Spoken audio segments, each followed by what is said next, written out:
Municipal ఎన్నికలలో భాగంగా party ఆదేశం మేరకు ఇక్కడ వారు ప్రత్యేక ఇన్ఛార్జిగా బాధ్యత తీసుకొని పనిచేయడానికి వచ్చినారు. వారికి కృతజ్ఞతలు, అదేవిధంగా హృదయపూర్వకంగా స్వాగతం. సంపూర్ణమైనటువంటి వారి శక్తి సామర్థ్యాలను, అనుభవాన్ని జోడించి ఎన్నికల ఫలితం రాబట్టడం కోసం ఇక్కడ ఉండేటువంటి శ్రేణులకు సూచనలు, సలహాలు ఇచ్చి తోడ్పడతారని చెప్పి మేము పెద్ద ఆశతో ఉన్నాం. తప్పకుండా మా ఆశ నెరవేరుతుందని భావిస్తున్నాం. ఈ మున్సిపల్ ఎన్నికల నగారం ముగియ కంటే ముందే ప్రభుత్వం ఎన్నికలు పెట్టాలని నిర్ణయించుకున్న తర్వాత మెల్లమెల్లగా వాళ్ళ దగ్గర ఉండేటువంటి పెండింగ్లో ఉండేటువంటి ఒక అంశం, ఫోన్ ట్యాపింగ్ అనేటువంటి ఒక అంశాన్ని 2 ఏళ్లుగా సాగదీస్తూ ఎప్పుడు ఏ సందర్భంలో దాన్ని ఎత్తుకోవడం ద్వారా ప్రజల దృష్టిని మరల్చడానికి అవకాశం ఉంటుందో సమయానుకూలంగా ఫోన్ ట్యాపింగ్ను వాడుకుంటూ వస్తున్నారు. అటుపోయిన వారం నుంచి హరీష్ రావు గారి, కేటీఆర్ గారిని వాళ్ళని పిలవడం, మాజీ ఎంపీ సంతోష్ పిలవడం, ఇప్పుడు ఏకంగా ఈరోజు బీఆర్ఎస్ అధినేత, తెలంగాణ ఉద్యమ నాయకులు, స్వరాష్ట్ర సాధకులు, స్వరాష్ట్ర ముఖ్యమంత్రి గారు 2 సార్లు ముఖ్యమంత్రిగా పనిచేసినటువంటి, కేంద్ర మంత్రిగా పనిచేసినటువంటి, అపార రాజకీయ అనుభవం ఉన్నటువంటి గౌరవ కేసీఆర్ గారికి ఈ కాంగ్రెస్ ప్రభుత్వం చిల్లర శాస్త్రాలతోన, చిల్లర బుద్ధితోన సాక్షి మిషన్ మీద 160 సిఆర్పిసి కింద ఎవరి నుంచైనా ఏదైనా కేసుకు ఉపయుక్తంగా ఉండేటువంటి సమాచారాన్ని రాబట్టడం కోసం సాక్షుల జాబితాలో ఇచ్చేటువంటి నోటీస్ అది 160 అంటే సిఆర్పిసి. కానీ ఇచ్చేటప్పుడు 160 సిఆర్పిసి నోటీస్ అనుకుంటూనే ఇప్పటిదాకా చేసినటువంటి తతంగం అంతా కూడా వాళ్ళని దోషులుగా చిత్రీకరించేటువంటి ఒక ప్రయత్నం కాంగ్రెస్ పార్టీ కానీ, కాంగ్రెస్ ప్రభుత్వం కానీ, వాళ్లకు వంతపాడేటువంటి ఒక సెక్షన్ ఆఫ్ మీడియా కానీ, తెలంగాణ వ్యతిరేక మీడియా కానీ దీన్ని వ్యక్తిగత హననానికి వాడుకుంటూ వస్తున్నది. దాన్ని మేము తీవ్రంగా ఖండిస్తున్నాం. తెలంగాణ సమాజం కూడా తీవ్రంగా ఖండిస్తుంది.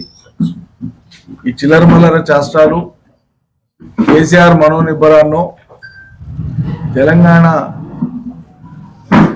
ఉద్యమ నాయకత్వ మనోనిబ్బరాన్నో పరీక్షించలేవు, తట్టుకోలేవు. అవన్నీ కూడా గతంలోనే చెప్పినాం మేము. దివంగత వైఎస్ రాజశేఖర రెడ్డి కానీ, ప్రస్తుత ఆంధ్రప్రదేశ్ ముఖ్యమంత్రి చంద్రబాబు నాయుడు గారు కానీ వాళ్లకు మించిన ప్రజ్ఞాపాఠవాలు ఉన్నోళ్ళేం కాదు. ఇప్పుడు రాష్ట్రంలో ఉండేటువంటి కాంగ్రెస్ నాయకులు, ముఖ్యమంత్రితో సహా వాళ్ళు చేసేటువంటి చిలుపు చేష్టలు ఏవి కూడా మమ్మల్ని నిరోధించలేవు. వైఎస్ చంద్రబాబు నాయుడే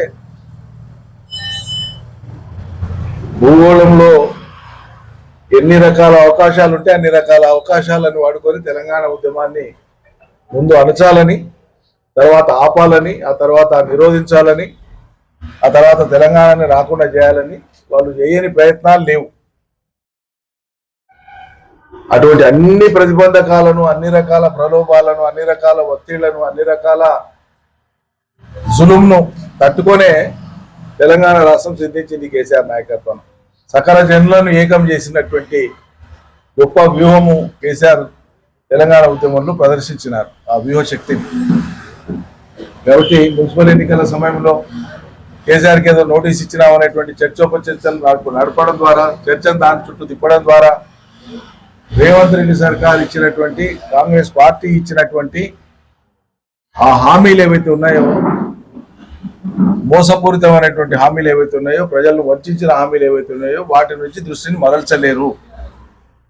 ఇంటింటికి, వాడవాడన, ప్రతి పట్టణంలో, రాష్ట్ర వ్యాప్తంగా జరుగుతున్నటువంటి అన్ని మున్సిపాలిటీస్, అన్ని కార్పొరేషన్లలో కూడా ఈ ప్రభుత్వం యొక్క మోసపూరిత వాగ్దానాల మీద ప్రజలు నిలదీసే అంశంగానే ఈ ఎన్నికలు జరుగుతాయి. మున్సిపల్ ఎన్నికలు వాళ్ళని వదిలిపెట్టేది లేదు, ఉపేక్షించేది లేదు, బరాబర్ కొట్లాడతాం.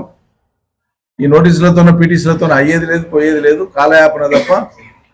మేమేదో కక్ష సాధిస్తున్నాం, మేమేదో కేసీఆర్ను చిన్నవి చేసి చూపించే ప్రయత్నం చేస్తున్నాం అని అనుకుంటే అది మీ లేఖితనం అవుతుంది తప్ప కేసీఆర్ను మీరు కాదు కదా, మీ జేజేమలు కూడా తక్కువ చేయలేరు.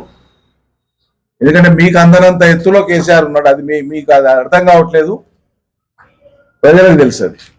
మీ చర్యలు అనేటువంటివి తెలంగాణ సమాజంలో మీ మీద మరింత ఏహ్యాభావాన్ని కల్పిస్తాయి తప్పిస్తే కాంగ్రెస్ ప్రభుత్వం మీద, కాంగ్రెస్ పార్టీ మీద మీ చర్యలు మీకేం ఫలితాలు ఇవ్వవు. పట్టణంతో పాటు చుట్టుపక్కల ఉన్నటువంటి ప్రాంతాల్లో పనిచేస్తున్నటువంటి ఎలక్ట్రానిక్ మీడియా, ప్రింట్ మీడియా మిత్రులందరికీ కూడా నేను బీఆర్ఎస్ పార్టీ పక్షాన మనసారా మీకు అభినందనలు తెలియజేస్తూ ఈ యొక్క ఎన్నికలు సజావుగా జరగడానికి, న్యాయబద్ధంగా జరగడానికి మీ వంతు సహకారాన్ని మేము ఆర్థిస్తూ ఉన్నాం. ప్రజలను వేగిరపరచాల్సినటువంటి, జాగ్రత్త పరచాల్సినటువంటి బాధ్యత ఈనాడు ప్రెస్ పైన ఉంది. ప్రెస్ జాగ్రత్త పరిస్తేనే, ఎక్కడ అన్యాయం జరుగుతుందో తెలియపరిస్తేనే స్థానికులు అప్రమత్తం అవుతారు. కాబట్టి ఆ బాధ్యతను మీరు నిర్వర్తించి సజావుగా, న్యాయబద్ధంగా ఎన్నికలు జరపాల్సిందిగా, జరిగేటట్టు చూడవలసిందిగా మిమ్మల్ని కోరుతా ఉన్నాను. అదేవిధంగా మిత్రులారా, ఇంతకుముందు మాజీ వ్యవసాయ శాఖ మంత్రులు మా ఎమ్మెల్యే గారు మాట్లాడుతూ తెలంగాణ ప్రభుత్వం వ్యవహరిస్తున్న తీరుతెన్నులను మీకు వివరించారు. నేను ఇంకా వాటి జోలికి వెళ్లకుండా, కానీ ఒక విషయం మాత్రం, మీకు అందరూ రిపోర్టర్సే ఉన్నారు కాబట్టి గత పరిపాలన అంతా కూడా మీరు చూస్తున్నారు. ఆ పరిపాలనలో మీకు చెప్పాల్సిన పని లేదు. ఒకే ఒక ఎగ్జాంపుల్ చెప్తాను, ఆనాటికి ఈనాటికి జరిగినటువంటి వ్యత్యాసం. ఆనాడు తెలంగాణ రాష్ట్రంలో యూరియా బుక్ చేసుకుంటే పొలం దగ్గరికి ఆటోలో పోయేది. చాలా ఆశ్చర్యం. మనం సిమెంట్ దుకాణాన్ని బుక్ చేసుకున్నా కూడా సిమెంట్ బండి వాడు ఆడు పంపడు. కానీ గతంలో ప్రభుత్వం మాత్రం యూరియా ఎవరైనా బుక్ చేసుకుంటే, రైతులు చూస్తుంటే వారి దగ్గరికి వెళ్ళేది, పొలం దగ్గరికి వెళ్ళేది. కానీ ఈనాడు తెలంగాణ రాష్ట్రం ప్రభుత్వం రాకముందు మా పోరాటం చేసే కాలంలో మేము ఆ దుకాణాల యూరియా దుకాణం దగ్గర చెప్పులు లైన్లో పెట్టుకొని పోయేటోళ్ళు. రాత్రి 3 గంటలకు వచ్చి చెప్పులు లైన్లో పెట్టి పోయేటోళ్ళు రైతులంతా. ఆ ఎండకు తట్టుకోలేక భోజనాలు చేసి వాళ్ళు వచ్చేవారు. ఇప్పుడు మళ్ళీ అదే పరిస్థితిని మనం గమనిస్తున్నాం యూరియా దుకాణాల దగ్గర. అందుకే ప్రభుత్వంలో పరిపాలన ఎక్కడి నుంచి ఎక్కడికి పోయిందో ఒక్కసారి ఆలోచించండి. ఎలక్షన్లు అనౌన్స్ చేయంగానే, ఇంతకుముందు నిరంజన్ రెడ్డి గారు చెప్పినట్టుగా ఎలక్షన్లు అనౌన్స్ చేయంగానే, అంతకు ముందేమో గవర్నమెంట్ రంగానే 100 రోజుల్లో మేము పక్కా గ్యారంటీ, 6 గ్యారంటీలు చేయూతను అమలు చేస్తాము, ప్రజలందరికీ అందుబాటులో ఉంటాము, ఇంట్లో ఉన్నటువంటి మహిళలకు డబ్బులు అందజేస్తాం ఖర్చులకు అని చెప్పినటువంటి ప్రభుత్వం, అందులో ఒక్క ఫ్రీ ఆర్టీసీ తప్ప ఇంకా ఏది కూడా ముట్టుకోలేదు. అమ్మాయిలకి ఇస్తున్న స్కూటర్లు కానీ, తులం బంగారం కానీ, మిగతా విషయాలు కానీ ఏవి ముట్టుకోలేదు. అప్పుడు మాత్రం రైతు బంధు కానీ అది ముట్టుకోలేదు. అప్పుడు మాత్రం హామీలు ఇప్పించింది ఎవరితోటి? అసలు ఈ దేశానికి ప్రధాని అవుతాడు అని చెప్పి ప్రచారం జరిగినటువంటి పెద్దలు రాహుల్ గాంధీ గారితో ఇప్పించారు. పక్కన ఉన్నటువంటి రాష్ట్ర ముఖ్యమంత్రి సిద్ధరామయ్య గారిని తీసుకొచ్చి నేనున్నా మీకు గ్యారంటీ అని ఆయనతో చెప్పించారు. కానీ ఎక్కడ కూడా వాళ్ళు హామీలు ఎట్లా చేయాలన్న దాని దిశకు పోలే. కానీ ఒక్కటి మాత్రం చెప్పారు, మాకు తెలుసో తెలియకో బడ్జెట్ గింత అవుతుందని మేము అనుకోలేదు, ఏమనుకోవద్దు, విడతల వారిగా చేస్తామన్నారు. ఈనాటికి ఒక్క విడత కూడా రిలీజ్ చేయలేదు. కూడా పిఆర్సీ కానివ్వండి, మిగతా విషయం కానివ్వండి, ఏ ప్రస్తావన లేదు.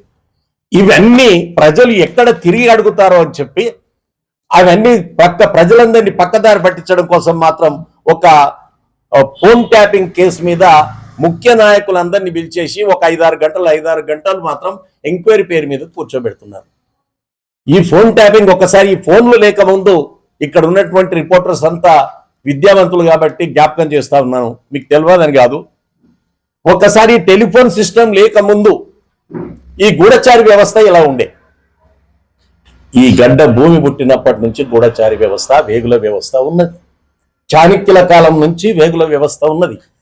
శత్రు దేశంలో కుమ్మరోడు రూపంలో ఉన్నటువంటి వేగు ఆ దేశంలో ఆయుధాలు ఎట్లా తయారవుతున్నాయి, ఎంతమంది సైనికులు తయారవుతుంటారని తన రాజుకు అందించేవాడు సమాచారాన్ని. అది ఆనాడు ఉన్నటువంటి వేగుల వ్యవస్థ. ఆ తర్వాత మెల్లమెల్లగా ఈ వ్యవస్థ ఇంటెలిజెన్స్లోకి వచ్చింది. ఇంటెలిజెన్స్లోని లేటెస్ట్ టెలిఫోన్లోకి వచ్చింది. అది చేయాల్సినటువంటి బాధ్యత ప్రభుత్వ అధికారులకు. ఆ ముఖ్యమంత్రికి ఏం సమాచారం ఇస్తారు, హోమ్ మినిస్టర్కి ఏం సమాచారం ఇస్తారు అనేది మిగతా మనకెవరికి సంబంధం లేని సబ్జెక్ట్. అది సంబంధించిన అధికారులు సమాచారాన్ని ఏ విధంగా సేకరిస్తారనేది అది వారిష్టం. వాళ్ళ గైడ్ లైన్స్ వాళ్ళకు ఉంటాయి.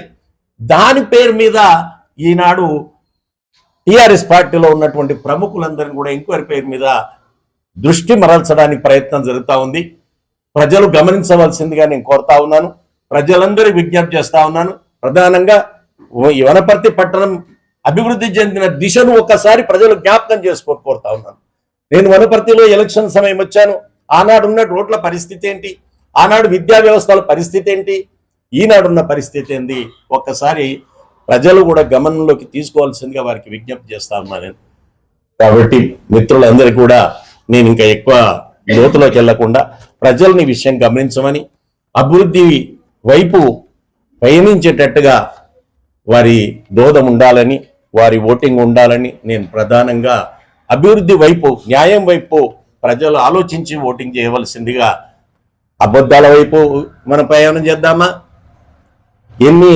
ఒక్కొక్కరికి ఎంత బాకీ ఉన్నాడు, ఆటోలకు ఎంత బాకీ ఉన్నాడు, మహిళలకు ఎంత బాకీ ఉన్నాడు, విద్యార్థులకు ఎంత బాకీ ఉన్నాడు, నిరుద్యోగులకు ఎంత బాకీ ఉన్నాడు, ఈ బాకులన్నీ తీర్చిన తర్వాత కదా ప్రభుత్వం ఓటు అడగాలి.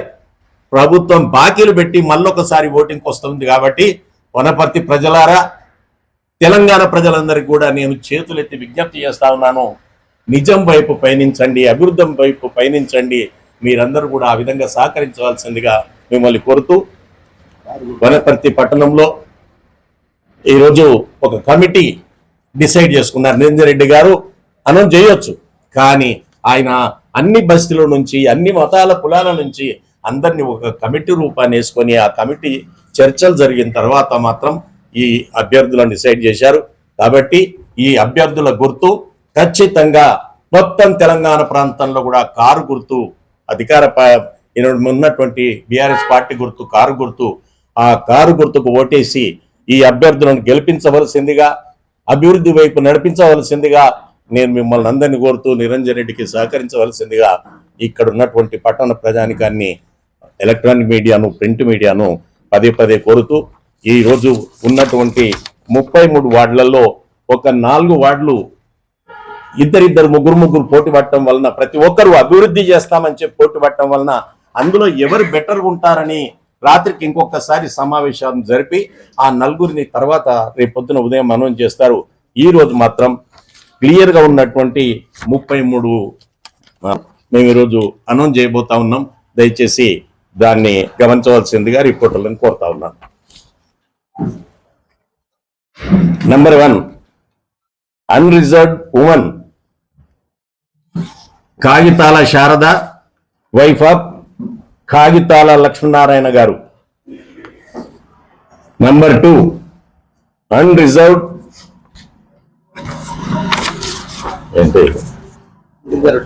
అన్రిజర్వ్డ్ జనరల్ ఉదయకంటి శివకుమార్ గారు. Number 4th ward SC general Sirigiri Manyamayya nickname Manyam. Ward number 5 SC general G Prem Kumar గారు. Ward number 6 ST general Pathlavath Kavitha Nayak గారు. Ward 7 unreserved women Singamouni Padma, wife of Shri Singamouni Venkataswamy గారు. Ward number 8 ST women Varthyavathya Vijaya, wife of Seviya Nayak. Ward number 9 SC women Bandari Anitha, wife of B Kumar. Ward number 12 unreserved women Kummari Yadamma, wife of Kummari Satyanarayana గారు. Ward number 13 BC general Pothulapalli Raju గారు. Ward number 14 BC women Kasoju Pavitra, wife of Kasoju Bhanu Prakash. Ward 15 BC women Bandaru Sujatha, wife of Bandaru Krishna గారు. 16 unreserved women Ayesha Sadika, wife of Asad bin Ismail. Ward number 17 BC general Abdul Hameed గారు. Ward 18 unreserved general Madan CPM.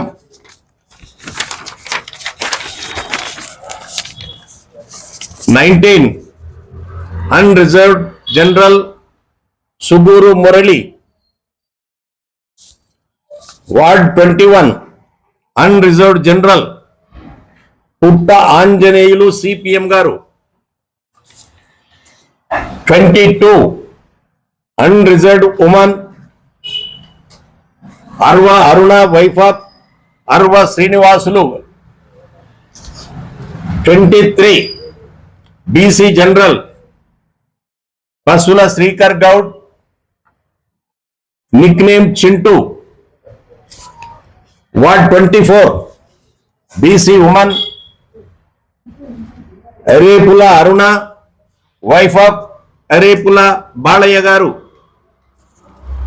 Ward 25 BC general Satyarala Ramakrishnayya గారు, Sattarla Ramakrishnayya. 26 BC general Suguru Srinivasulu గారు. 27 unreserved women అవేయుల ఆవుల Srilatha, wife of Shri Avula Ramesh గారు. Ward 28 BC women Marapakula Vijayalakshmi, wife of Parthasarathi Goud గారు. 29 unreserved women police Bharathi, wife of P Premanath Reddy గారు. 30 unreserved general Vakati Sridhar గారు. 31 షేక్ జహాంగీర్ గారు, BC general. Ward 32 unreserved women Pendam Bhagya Rekha గారు, wife of Shri Naganna Yadav గారు. 33 unreserved women Ungula Alikya, wife of Shri Ungalam Tirumalayya. ఇవి 29 ఈరోజు క్లియర్ గా ఉన్నటువంటివి. వనపర్తిలో కమిటీ ద్వారా నిర్ధారణ జరిగింది. అన్ని సమీక్షించిన తర్వాత వారి యొక్క గతంలో సర్వీస్ను ప్రజల పక్షాల్లో ఏ విధంగా పనిచేస్తారు, సంక్షేమం పట్ల వారికి ఉన్నటువంటి అభిప్రాయం, అభివృద్ధిని ఏ విధంగా తీసుకొని వెళ్ళాలి బీఆర్ఎస్ పార్టీ పక్షానని ఇవన్నీ పరిశీలించిన తర్వాత అనౌన్స్ చేశారు.